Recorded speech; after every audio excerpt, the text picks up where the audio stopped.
আসসালামু আলাইকুম। আজকে একটা ব্লগ করতেছিলাম। এটা হলো শহরে মানুষদের গ্রামের ছোঁয়া। মানে বিশেষ করে আমি যে জায়গাটায় আছি বর্তমানে, এটা হচ্ছে সিলেট বিভাগের মৌলভীবাজার জেলা।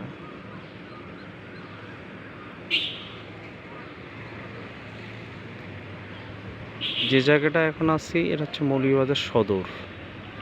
যদিও শহর কেন্দ্রিক, তবু ইট পাথরের এই শহরে গ্রামের মতোই লাগে। এত পরিমাণ গাছ, অসাধারণ লাগতেছে। প্রচুর গাছ। সাধারণত শহরগুলোতে এত গাছ বা এত সবুজ পরিবেশ লক্ষ্য করাটা খুব কঠিন।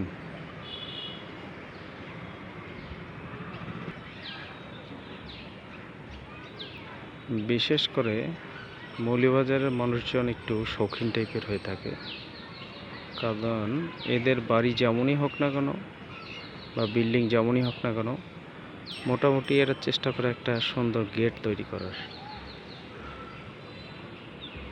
যতদূর চোখ যায় শুধু গাছ, বিল্ডিংয়ের ফাঁকে ফাঁকেই গাছ, বিভিন্ন ধরনের গাছ, সবুজে ঘেরা। ওই দূর আকাশে সূর্যি মামা ডুবতে চলেছে। আমার খুবই ভালো লাগে, বিশেষ করে এই মৌলভীবাজার জেলা শহরটাই।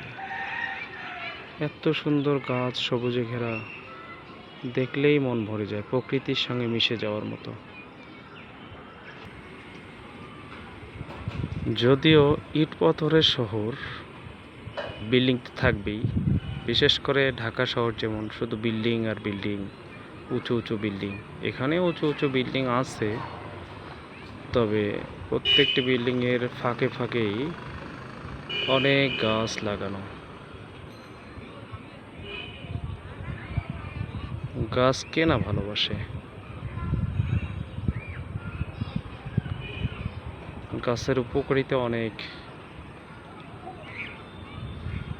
আশা করি সবার ভালো লাগবে এই প্রকৃতির সবুজে ঘেরা যে এত সুন্দর প্রকৃতি। আমার কাছে অসাধারণ লাগে এই অনুভূতিটা।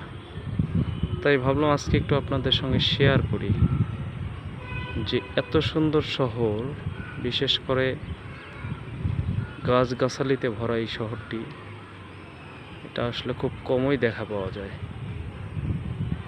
ওকে বন্ধুরা, জানি না আপনাদের কাছে কেমন লাগবে, আমার কাছে ভালোই লেগেছে। ওকে, আসসালামু আলাইকুম, আল্লাহ হাফেজ।